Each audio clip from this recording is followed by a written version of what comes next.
Today, we are diving into one of the most dramatic, most cinematic stories ever told. I mean, it's truly epic, the parting of the Red Sea. This is a foundational story about impossible odds, a terrifying chase, and a miracle that would go on to forge the very identity of a nation. But before we get to the miracle itself, we have to really grasp the central theme. You see, this story isn't just about a successful escape. It's about the brutal test that turns the idea of freedom into a lived-in reality. It's that terrifying moment when you have to face down the very thing you just fled, just as it comes roaring back to reclaim you.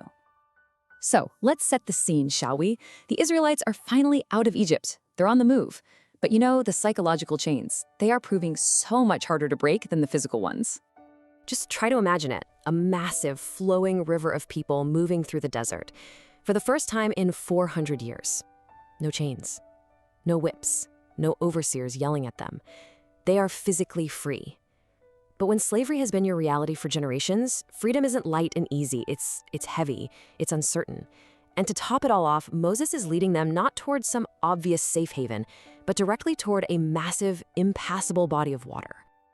Okay, so the Israelites make camp by the water, and for just a moment, there's this fragile sense of peace. But that peace is about to be completely shattered, because back in Egypt, a powerful enemy is starting to remember exactly what he's just lost.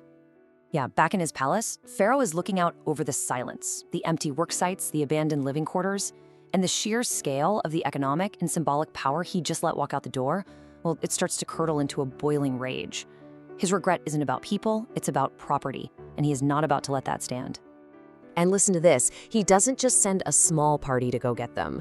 Oh no, he mobilizes the full, terrifying might of his empire.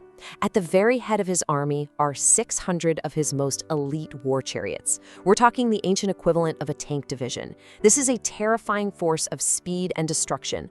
A whole army, burning with vengeance, is now thundering across the desert floor. And this right here, this brings us to the moment of absolute crisis, because the path Moses has led them on suddenly reveals itself to be a perfect, deadly, and utterly inescapable trap. At first, they probably just hear it, a low rumble in the distance that grows and grows until the ground itself starts to vibrate. Then they see it, a massive cloud of dust on the horizon, the glint of metal in the sun, the unmistakable shape of chariots. The most powerful army in the world is charging right at them. So they turn to run, but there is nowhere to go, because before them is the vast, roaring sea, a symbol of chaos and impassable natural barrier. There is literally no escape. The trap is sprung. And as you can imagine, absolute panic erupts. The people just swarm Moses, their newfound hope curdling into terror and accusation.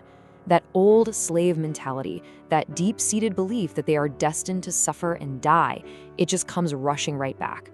Their dream of freedom has become a waking nightmare in an instant. But this is the turning point. While everyone else is panicking, Moses stands firm. He speaks with a kind of courage that is clearly not his own, delivering these impossible, heaven-commanded words. In the face of certain death, he tells a terrified, trapped people to stop, to be still, and to watch for a salvation they cannot possibly even imagine.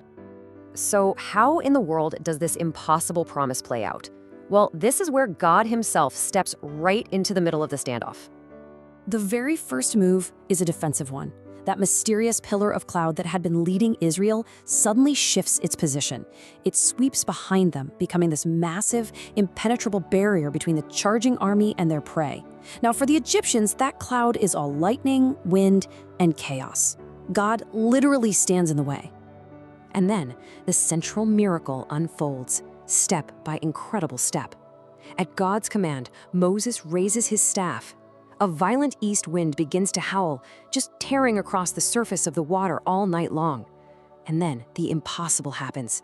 The sea begins to peel apart, pulling back to form two towering walls of water, revealing a path of completely dry ground right on the seabed. Can you even imagine that walk? They step out onto the seabed and the ground is solid beneath their feet. But on either side of them are these shimmering, vertical rivers filled with sea life, looming over them like liquid mountains. It's a journey through equal parts terror and awe, walking right through the heart of chaos on a path of divine order. But the story's not over. As dawn breaks, that pillar of cloud lifts. Pharaoh's army sees this impossible corridor, and, completely blinded by their own arrogance, they decide to follow. And this is where pride meets its final price.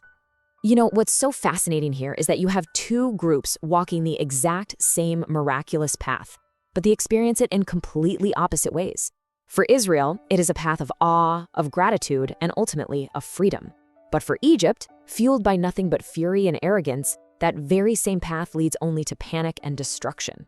See, heaven does not let the arrogant just walk freely into its wonders. As the Egyptians charge onto the seabed, their chariot wheels begin to clog up and wobble. The ground becomes heavy, like trying to run through thick mud. Their greatest advantage, their speed, is completely neutralized. It's then that the soldiers finally realize God himself is fighting against them. By now, the last of the Israelites are safely on the other side. Moses receives one final command. With the entire Egyptian army now trapped inside this corridor of water, he is told to stretch out his hand one last time. And just like that, the wind stops. There's a moment of pure, dead stillness. And then, the walls of water collapse inward with the roar of 1,000 storms.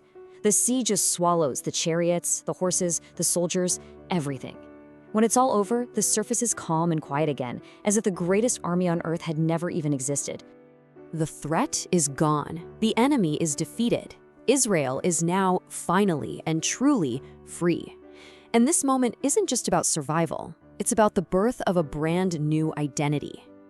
There's just this stunned silence on the shore as they all stare at the sea that was both their trap and their salvation. And then, a single voice rises. It's Miriam, Moses' sister, and she has a tambourine in her hand. She begins to sing, and soon a whole nation joins in, singing the very first song of a free people, erupting right there on the shores of their deliverance. And this is why the story became so much more than just a memory. It became the core truth of their entire identity. The lesson of the Red Sea is that what looks like an inescapable trap from a human perspective can be a divinely made path. It's the foundational belief that a way can be made where there appears to be no way. So we'll end with this. This is an epic tale from thousands of years ago, but its theme is absolutely timeless. It forces us to ask, what in our own lives feels like an impossible sea right in front of us, with a relentless army at our back? And what might it look like to stand still just for a moment and trust that a new path is about to be made?